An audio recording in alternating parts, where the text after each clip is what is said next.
পুরো মধ্যপ্রাচ্য জুড়ে পাচ্ছে তৃতীয় বিশ্বযুদ্ধের দামামা। আর এরই মধ্যেই আমাদের হাতে এসে পৌঁছেছে গুরুত্বপূর্ণ আন্তর্জাতিক সংবাদ। শুরুতেই জানিয়ে দিব এই সংবাদগুলোর শিরোনাম, এরপরেই থাকবে বিস্তারিত।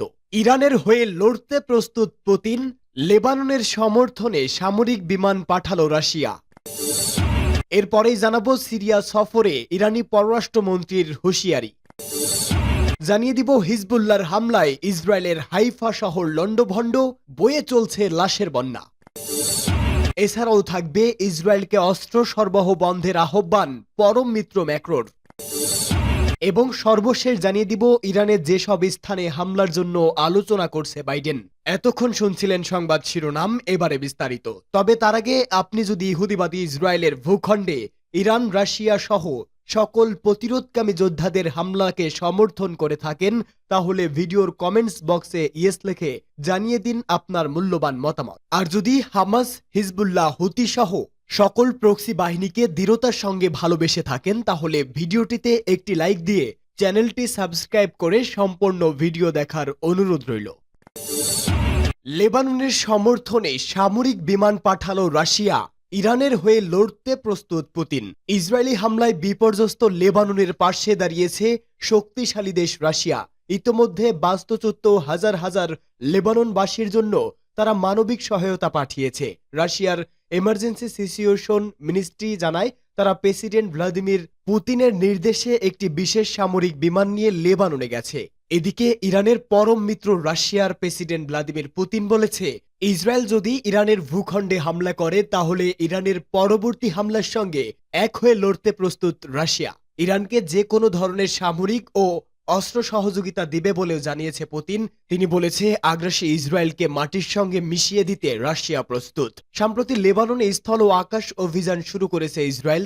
তাদের হামলায় এখন পর্যন্ত দেশটিতে 1974 জন মারা গেছেন। ঘর ছেড়েছেন হাজার হাজার মানুষ। তারা উত্তরাঞ্চল থেকে পালিয়ে অন্যত্র চলে গেছেন।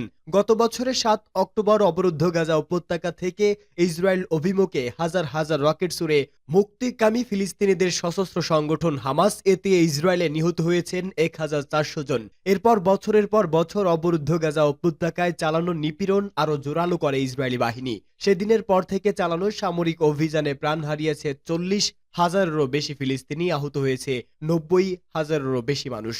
হতাহতের বেশিরভাগই বেসামরিক। গাজা ইসরায়েলি অভিযান শুরুর পর থেকে একাধিকবার লেবানন সীমান্তে সহিংসতার ঘটনা ঘটেছে। দুই দেশেই সীমান্ত থেকে বেসামরিক নাগরিকদের সরিয়ে নেওয়া হয়েছে। ইরানের পররাষ্ট্রমন্ত্রী সৈয়দ আব্বাস আরাকচি দামেস্কে বলেছেন যে ইরান গাজা ও লেবাননে যুদ্ধবিরতি সমর্থন করে এবং ইসরায়েলকে সতর্ক করে দিয়েছেন যে তারা যে কোনো আক্রমণের জবাব অনুপাতিকভাবে এবং প্রয়োজনে বৃহত্তর শক্তি দিয়ে দেবে। দামেস্ক থেকে এএফপি জানায়, সিরিয়ায় একদিনের সফর শেষ করে এক সংবাদ সম্মেলনে আরাকচি ইসরায়েলের বিরুদ্ধে প্রতিশোধের পাশে দাঁড়াতে ইরানের প্রতিশ্রুতি পূর্ণ ব্যক্ত করেছেন।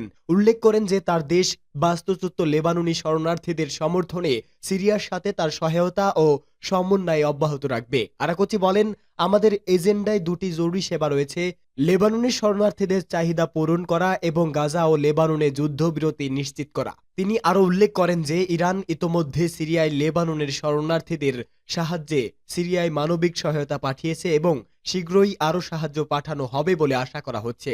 ইরানের উপর ইসরায়েলি হামলার সম্ভাবনা সম্পর্কে আরাকচি সতর্ক করে দিয়ে বলেন, যে কোনো ইসরায়েলি হামলার প্রতি আমাদের জবাব হবে অনুপাতিক এবং প্রয়োজনে আরও বেশি শক্তিশালী। আমরা অতীতে এটি প্রমাণ করেছি যে তাদের আবারও আমাদের সংকল্প পরীক্ষা করতে স্বাগত জানাই। আরাকচি উল্লেখ করেন যে যুদ্ধবিরতির জন্য আঞ্চলিক এবং আন্তর্জাতিক উদ্যোগগুলো আলোচনাধীন, তবে নির্দিষ্ট বিবরণ প্রদান করা থেকে বিরত রয়েছে। তিনি জোর দেন যে কোনো যুদ্ধবিরতির শর্ত অবশ্যই ফিলিস্তিনি ও লেবানিজ উভয়ের কাছে গ্রহণযোগ্য হতে হবে।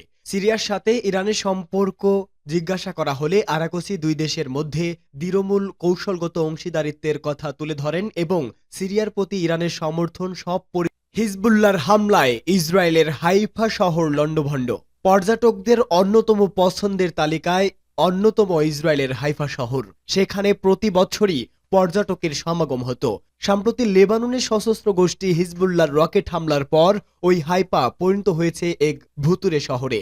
দেখে মনে হবে এটি একটি ভুতুড়ে নগর।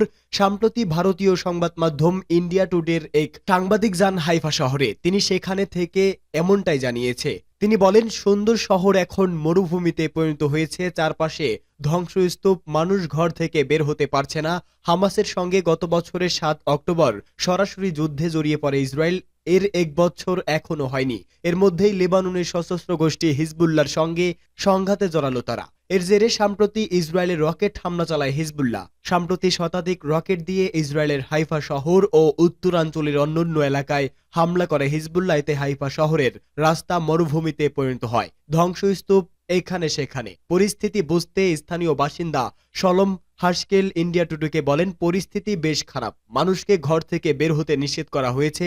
সাধারণ প্রতি শনিবার শত শত মানুষ বাইরে বের হয়। তারা বিভিন্ন রেস্টুরেন্ট ও পাবলিক প্লেসে যান, কিন্তু আজ কেউ নেই। পুরো এলাকা খালি। ওই শহর থেকে লেবানন সীমান্ত মাত্র 5 থেকে 7 কিলোমিটার দূরে বলে জানান সাবেক ওই নৌ কর্মকর্তা। তিনি সেখানে পরিস্থিতি ভয়ঙ্কর বলে উল্লেখ করেন। ইসরায়েলকে অস্ত্র সরবরাহ বন্ধের আহ্বান ম্যাক্রোর।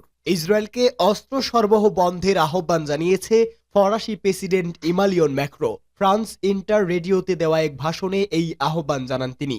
বক্তৃতায় ম্যাক্রো বলেন, আজ আমাদেরকে চলমান গাজা যুদ্ধ অবসানে রাজনৈতিক সমাধানের দিকে অগ্রসর হতে হবে। একই সাথে যুদ্ধবাজ ইসরায়েলকে অস্ত্র সরবরাহ বন্ধ করতে হবে। এতে গাজায় যুদ্ধ ও হত্যা বন্ধ হবে বলে আমার বিশ্বাস। ম্যাক্রোর এই বক্তব্য এমন সময় এলো যখন গাজা যুদ্ধের বর্ষপূর্তির আর মাত্র একদিন বাকি। এ সময় ফ্রান্স ইসরায়েলকে আর কোনো অস্ত্র দেবে না বলে উল্লেখ করেন তিনি।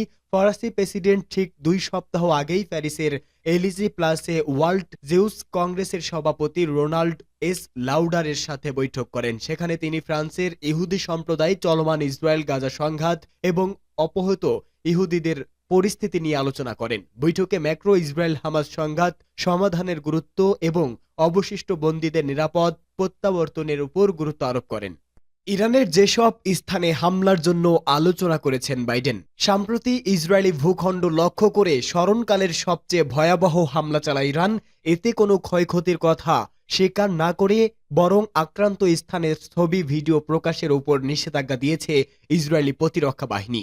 এর মধ্যে হামলার পাল্টা প্রতিক্রিয়া জানানোর জোর প্রতিশ্রুতি দিয়েছেন তেল আবিব। বলা হচ্ছে, ইরানের পরমাণু স্থাপনাতে হামলা চালাতে পারে ইসরায়েল, যদিও এ ধরনের প্রস্তাব নাকচ করে দিয়েছে ইসরায়েলের মদতদাতা আমেরিকা। তবে ইরানের বিভিন্ন গুরুত্বপূর্ণ স্থাপনাগুলোতে আক্রমণের জন্য আলোচনা চলছে বলে জানান মার্কিন প্রেসিডেন্ট জো বাইডেন। বিবিসির এক প্রতিবেদনে বলা হয়, ইরানের তেল ক্ষেত্রগুলোতে হামলা করার জন্য সম্ভাব্য উপায় নিয়ে আলোচনা করা হচ্ছে জানিয়ে মার্কিন প্রেসিডেন্ট এ সময় এমন হামলা তিনি সমর্থন করেন কিনা তা নিয়ে সাংবাদিকরা প্রশ্ন করলে বাইডেন বলেন, সীমিত পরিসরে হামলা হবে বলে তিনি মনে করেন, তবে বিস্তারিত কিছু বলেননি তিনি। বাইডেনের এই বক্তব্য হোয়াইট হাউসের অবস্থান স্পষ্ট হয়নি বলে মনে করছে বিশেষজ্ঞরা। এর আগে ইরানের পরমাণু স্থাপনায় হামলার জন্য ইসরায়েলি সম্ভাবনার প্রতি সমর্থন নেই বলে জানিয়েছে বাইডেন। ইসরায়েলি সংবাদ মাধ্যমগুলোতে বলা হয়, মঙ্গলবারের হামলার জবাবে ইসরায়েল প্রথমে ইরানের তেল ক্ষেত্রগুলোতে হামলা চালাবে। তারপর ইরান এর প্রতিক্রিয়া দেখালে পাল্টা জবাবে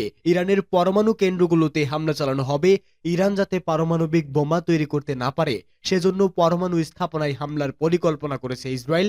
আর এ ধরনের হামলার এখনই সবচেয়ে বড় সুযোগ বলে মনে করছে ইসরায়েল। বিবিসি বলেছে, ইসরায়েল অনুমান করার চেষ্টা করছে তাদের হামলার জবাবে ইরান কি ধরনের প্রতিক্রিয়া দেখাতে পারে এবং তা কিভাবে প্রশমিত করা যায়। ইসরায়েলি প্রধানমন্ত্রী বেনিয়ামিন নেতানিয়াহু জানান, হামলার জন্য ইরানকে অনেক চড়া মূল্য পরিশোধ করতে হবে। অন্যদিকে ইরানের সশস্ত্র বাহিনীর প্রধান মেজর জেনারেল মোহাম্মদ বাঘিরি জানান, ইসরায়েল প্রতিক্রিয়া দেখালে দেশটির সর্বোচ্চ গুরুত্বপূর্ণ অবকাঠামোগুলোতে হামলার লক্ষ্যবস্তু করবে ইরান। এদিকে ইরানি তেল ক্ষেত্রে হামলার সম্ভাবনা নিয়ে বাইডেনের মন্তব্যের পরপরই বেঞ্চমার্ক ব্রেন্ট অপরিশোধিত তেলের দাম 5% বেড়েছে।